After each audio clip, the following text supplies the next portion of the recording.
Assalamualaikum waalaikumsalam warahmatullahi wabarakatuh.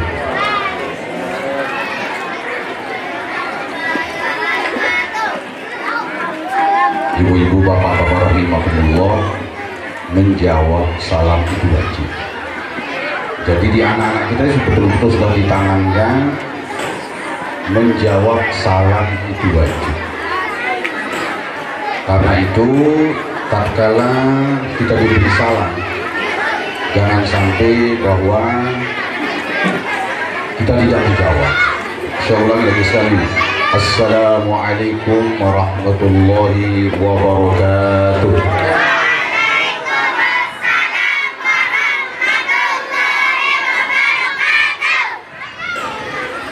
Bismillahirrahmanirrahim. Alhamdulillahilladzi karramana bil Mustafa Muhammadin habibina. Alhamdulillah, salatu wassalamu alayka wa ala alihi ya khairul anam. Rabbul karim wa anta dzul khuluqin azim, fashfa' lana indal karim. Amma ba'd. Yang kami hormati ayahanda Al-Mukarram dan Ibu Muhammad Shalih Abdul Hanan, yang kami hormati Ibunda Hajjah Sholihah, Ketua Majelis Ta'lim Al-Muslimat Babadan, yang kami hormati Ketua Yayasan Pendidikan Islam Manhalul Himah Al-Ustaz Haji Aswani MPI, yang kami hormati Bapak Dewan Kota Mataram Bapak Herman AMB, yang kami hormati Bapak-Bapak Kepala Dinas, para asatidz, ustadzat, ibu-ibu, bapak-bapak, wali santri yang dirahmati Allah Subhanahu wa taala. Puji syukur pada Allah Subhanahu wa taala. Alhamdulillah. Salawat salam kepada Nabi besar Muhammad sallallahu alaihi wasallam.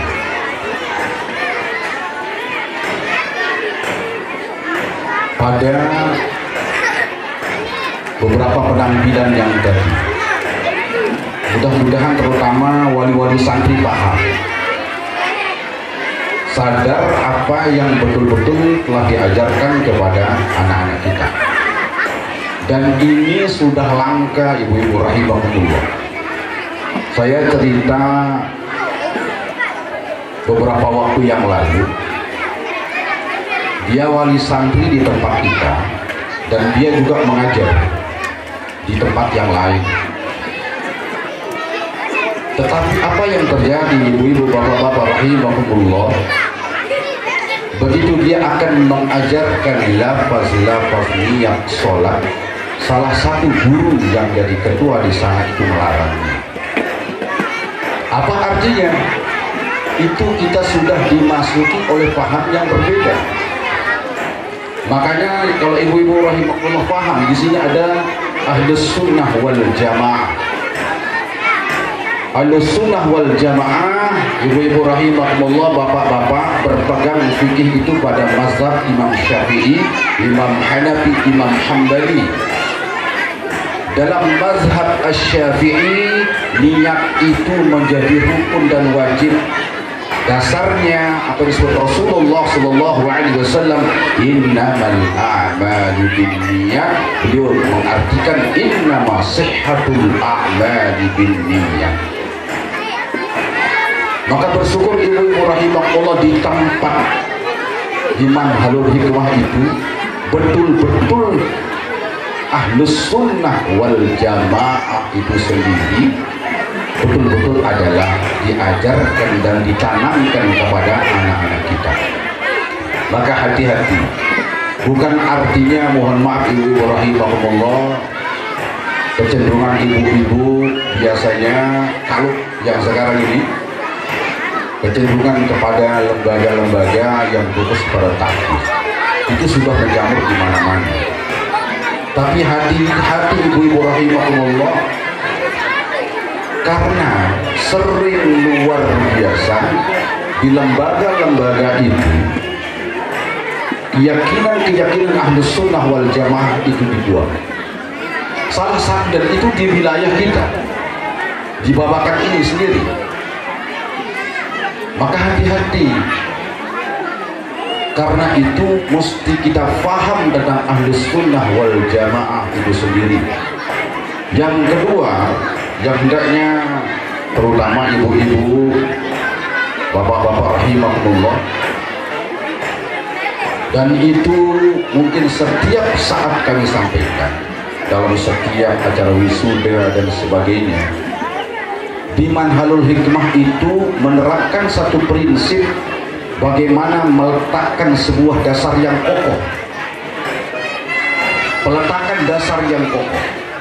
Sebab kecenderungan anak-anak kita itu adalah berbeda-beda.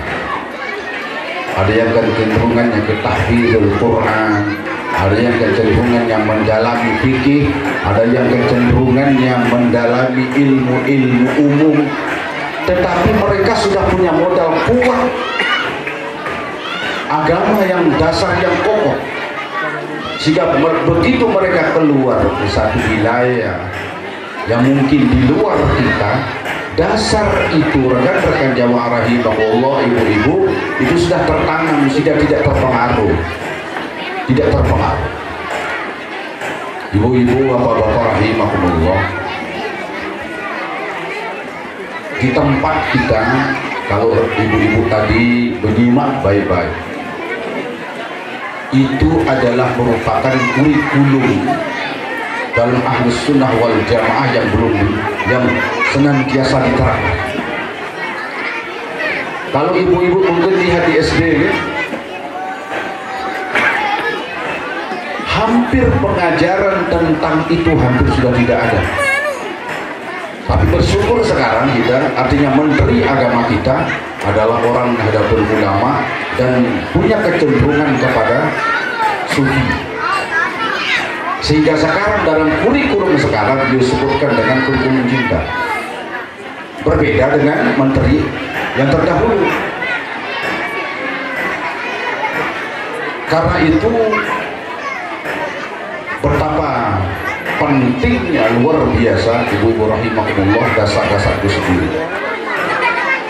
Maka kalau yang pernah nyantri di Manhalul Hikmah, mereka mesti punya kesan yang luar biasa, kesan yang luar biasa terhadap bagaimana terbangunnya minat untuk belajar itu sendiri. Kalau ibu-ibu kan biasanya hanya melihat hasil, kalau kami kan enggak. Kalau kami di guru-guru itu bagaimana sebuah melihat satu proses, dan kedua adalah bagaimana terbangunnya ke depan itu satu minat belajar yang kokoh. Dulu ada santri kita di tempat kita yang mohon disimak baik-baik ibu-ibu rahimahumullah. Dulu dia ekslarasi. Saya beritahu orang tuanya, tolong jangan. Itu kan mempercepat yang 3 tahun jadi 2 tahun. Saya ingatkan orang, tolong jangan. Kan biasanya kan kalau ibu-ibu, bapak-bapak, oh anaknya hebat. Tetapi mereka tidak sadar, itu memaksa anak itu sendiri. Apa yang terjadi? Karena orang tuanya itu membiarkan itu, akhirnya begitu SMA minat belajar itu sudah tidak ada. Padahal di SMP, dan saya masih ingat saya bawa cerdas cermat waktu itu ke Monjok yang pertama kali dulu, Monjok baru itu, di sana juara 1. Dia dulu sekolah di SD 2 Mall ini, kuat di dalam matematika. Tetapi begitu mereka masuk SMA, minat belajar itu sudah tidak ada lagi. Akhirnya tamat SMA itu hampir dikatakan hampir tidak tamat. Padahal cerdasnya luar biasa, Namun banyak ibu-ibu rahimahumullah yang awalnya di sini itu biasa-biasa, di depannya itu menjadi luar biasa. Kenapa? Karena mereka sudah punya satu terbangunnya minat belajar. Kami contohkan ibu-ibu rahimahumullah, pada waktu yang lalu ada yang datang, seorang yang pernah memang nyantri di tempat kita, mau pamitan, mau kemana saya bilang kan. Dia mengatakan saya mau ke Mesir. Alhamdulillah. Ternyata apa yang kita letakkan dulu itu betul-betul berkesan kepada mereka. Sehingga tatkala mereka keluar, ada yang ke Mesir, ada yang ke Yaman, mereka mesti akan datang ke tempat kita. Mereka pamitan terlebih dahulu. Beberapa waktu yang lalu ada yang ke Habib Baharul. Mereka tidak akan nyaman kalau tidak pamitan di sini, karena sudah ditanamkan dari sejak awal bahwa mempunyai akhlakul karimah, hormat terhadap guru. Mohon maaf ibu-ibu rahimahullah, kalau yang mungkin dianggap sederhana yang tadi itu pencarian saya yang panjang, yang bertahun-tahun, dan itu barokahnya berada di majelis Manahul Hikmah itu sendiri. Baru ketemu yang itu, dari pergantian satu metode ke metode yang lain. Bahkan yang tadi yang saya ajarkan ke anak-anak itu sendiri, ibu-ibu, bapak-bapak rahimahullah, itu pun saya gunakan mengajar pada anak-anak yang sekarang mereka sudah kuliah, yang mereka tamat di Kediri. Jadi mereka belum bisa langsung kecuali itu sendiri. Kenapa demikian? Karena ada satu tangga pembelajaran yang masih kurang. Ada satu tangga pembelajaran yang masih kurang di dalam perenungan kami, sehingga tangga ini mesti dibuat dulu, baru mereka bisa menanjak. Dulu awal-awalnya tatkala kita terapkan metode ini, ibu rahimahullah, ini salah satunya ini Ustaz Budi dan Ustaz Bahrain. Itu sekarang berada di Sidoguri, Jawa Timur sana. Jadi apa yang diajarkan yang tadi, ada aqidatul awam, akhlaqul bani, itu membangun minat yang luar biasa. Kalau guru-guru yang pernah ngajar fatwa mesti tahu bahwa kalau di awal itu biasa-biasa, tetapi begitu dia ke Sidogiri, begitu dia ke Peraya, itu menjadi luar biasa. Kenapa demikian? Dasar itu sudah kuat. Karena itu ibu rahimahullah, bagaimana peletakan dasar di tempat kita ini betul-betul sampai sekarang kita pegang teguh. Beberapa waktu yang lalu, karena saya pernah ajar di Kediri, dan dia sekarang jadi DPRD Lombok Barat. Dia datang ke Manahul Hikmah, mendapat informasi tentang Manahul Hikmah. Dia cerita ke saya punya target begini, 6 bulan itu tahsin, kemudian 6 bulan berikutnya anak-anak sudah baca kitab kuning. Saya katakan, targetmu terlalu tinggi. Kalau kamu tidak percaya, setahun ke depan saya ke sana, target ini tidak tercapai.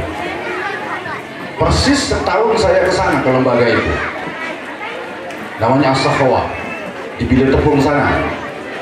Saya katakan tidak akan tercapai. Setahun persis saya di sana, ketemulah persis sedang rapat tentang pencapaian target. Namun apa kata Ustaz, ternyata target-target itu yang kami buat hampir tidak ada yang tercapai. Kenapa demikian? Targetnya terlalu tinggi, tidak disertakan dengan semangat guru yang ada di sana. Ibu-ibu, bapak-bapak rahimahullah, kalau guru-guru di sini, mohon maaf, karena mereka dari sejak di TPA, di dunia, mereka itu sudah ditanamkan bagaimana mereka mengajar dengan keikhlasan, sehingga itu nantinya mengantarkan keberkahan kepada anak ke depan. Banyak orang-orang yang menganggap guru-guru di sini kaya-kaya. Padahal secara zahiriahnya ini sederhana luar biasa. Guru-guru tahu. Kemarin kami diskusi dengan guru-guru itu. Tetapi barokahnya berada dalam majelis ini, lembaga ini, sekalipun mereka secara materi itu biasa-biasa, tetapi Allah berikan yang disebut dengan nama Al-Ghina Billah, kaya dengan Allah, sehingga hatinya terus diberikan ketenangan, merasa cukup dengan karunia Allah Subhanahu wa ta'ala.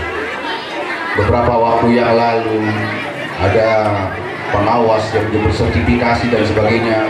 Kita di sini senyum-senyum saja. Sebab bapak-bapak, ibu-ibu rahimakumullah, sekalipun mungkin ya, guru-guru di sini kalau secara materi ya biasa-biasa, tapi saya yakinnya Allah memberikan kaya di dalam hati. Itu yang disebut al-ghina billah, munculnya sifat al-qanaah di dalam diri. Nah, kemudian kepada ibu-ibu, bapak-bapak rahimakumullah, apa yang sudah didapatkan di lembaga ini, tolong ibu-ibu, bapak-bapak rahimakumullah pun mengingatkan anak-anak kita, mengingatkan anak-anak kita di rumah.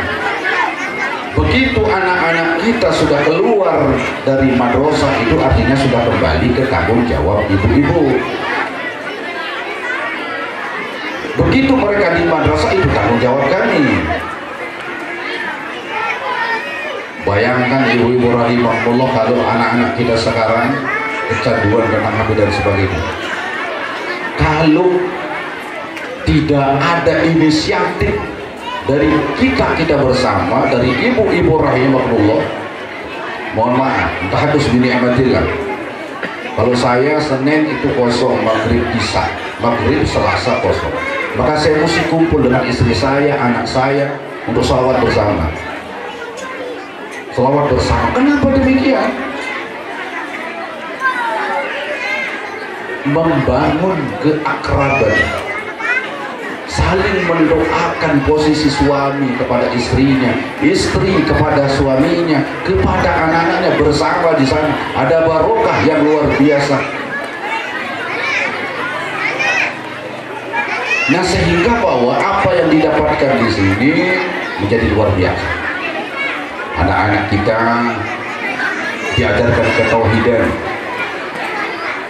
tauhid, aqidatul awam itu kitab tauhid yang betul-betul dari sejak awal. Mohon ibu-ibu jangan sampai pun tidak paham, karena itu adalah awwal wajibin 'alal insani ma'rifatul ilahi istiqani, yang mengajarkan tentang 50 akidah, 20 sifat wajib bagi Allah, 20 sifat mustahil bagi Allah, 1 sifat jaiz, 4 sifat wajib bagi Allah, 4 sifat mustahil bagi Rasul, 4 wajib bagi Rasul, 4 mustahil, 1 jaiz, sehingga disebut khamsunal aqaid, 50 keyakinan yang wajib diketahui oleh kita bersama-sama.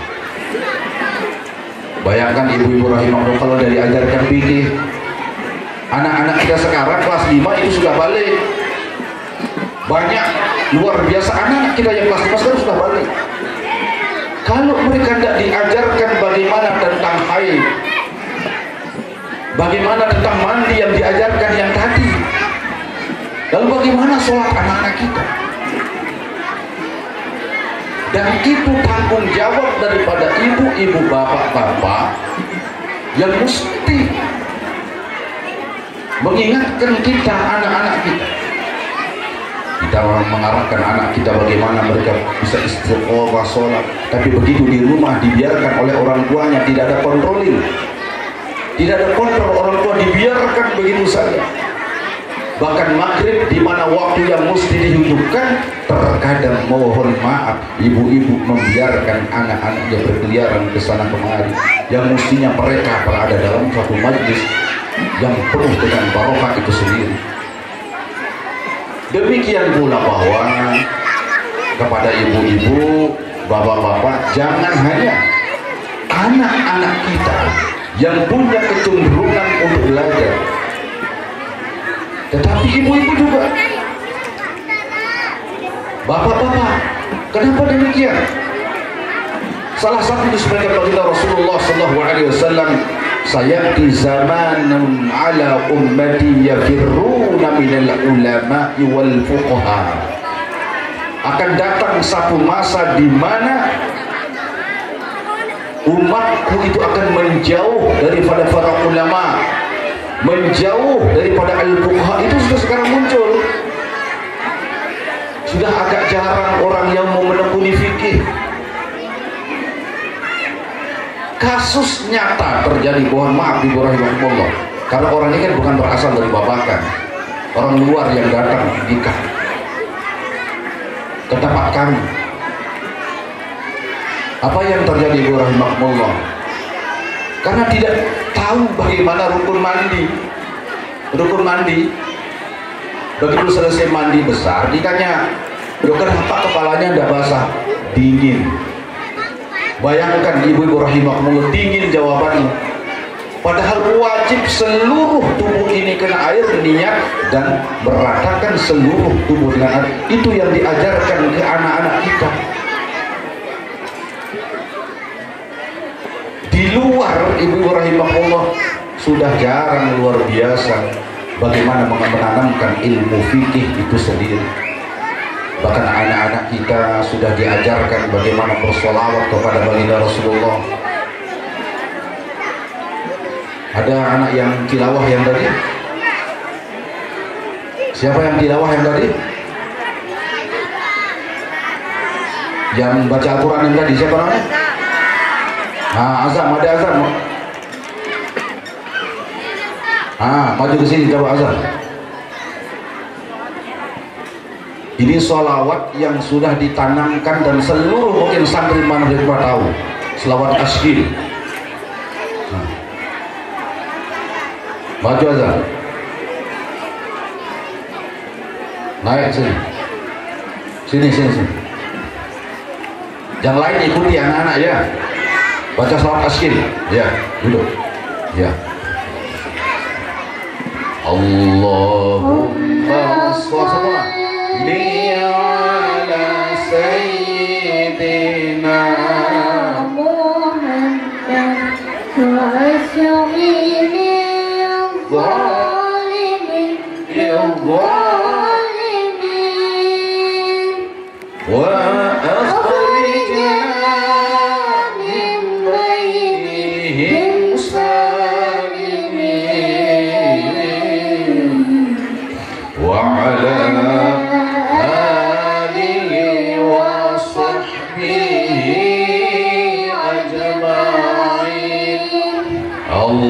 Allahumma sholli ala sayyidina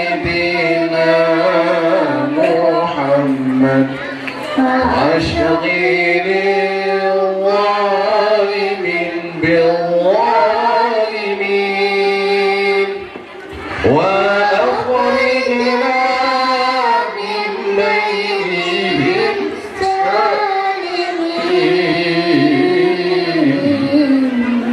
وعلى آله وصحبه أجمعين اللهم صل على سيدنا محمد وأشغل الظالمين بالظالمين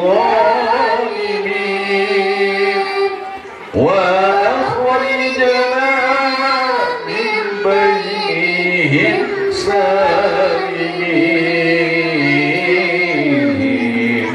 وعلى آله وصحبه أجمعين. Selawat ini, selawat Ashgil dikarang oleh Sayyid Ja'far As-Sadiq min dzurriyyati Rasulillah sallallahu alaihi wasallam, dan ditenarkan kalau di Indonesia oleh Kiai Anwar Lirboyo yang tatkala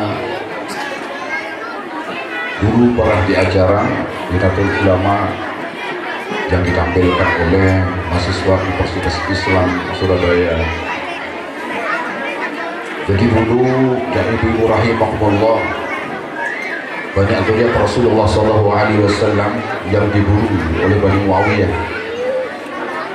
Maka beliau menulis salawat tasbihnya sendiri yang alhamdulillah bahwa keinginan-keinginan dari orang-orang yang ingin jahat itu menjadi sirna. Maka jamaah ibu rahimahumullah, tatkala orang istiqamah membaca surat Asy-Syin, di samping bahwa menghinakan al-faqru itu orang itu merasa tidak pernah puas, akan diganti oleh Allah Subhanahu wa taala dengan al-ghina. Orang itu akan merasa cukup dengan karunia Allah Subhanahu wa taala.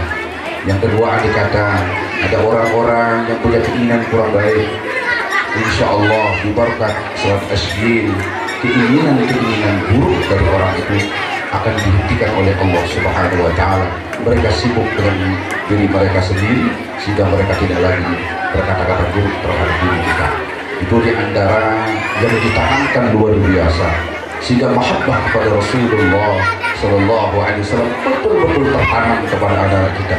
Wajib bagi ibu-ibu, bapak-bapak rahimahullah mengajarkan kepada anak-anak kita bagaimana betul-betul adalah mahabbah kepada baginda Rasulullah Sallallahu Alaihi Wasallam.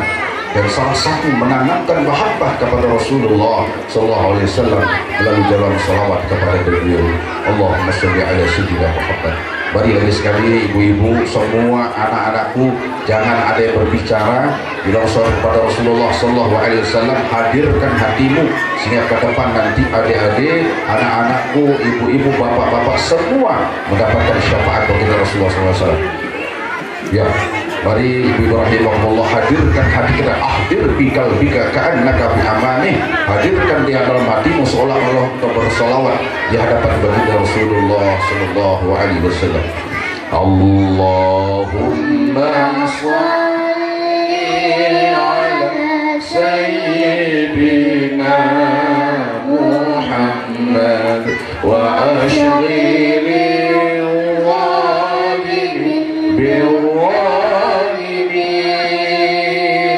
Allahumma salli ala sayyidina Muhammad wa ashghilil zalimin bil-zalimin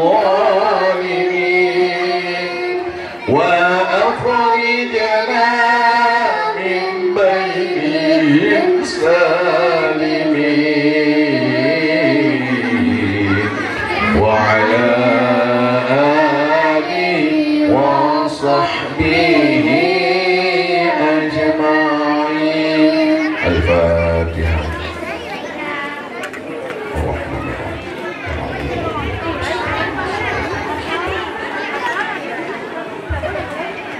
Mungkin hanya ini yang dapat saya sampaikan pada kesempatan ini.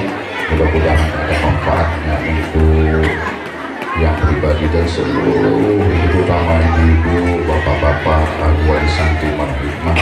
Amin amin ya Allah ya rabbal alamin. Wabillahi taufiq wal hidayah. Wassalamualaikum warahmatullahi wabarakatuh.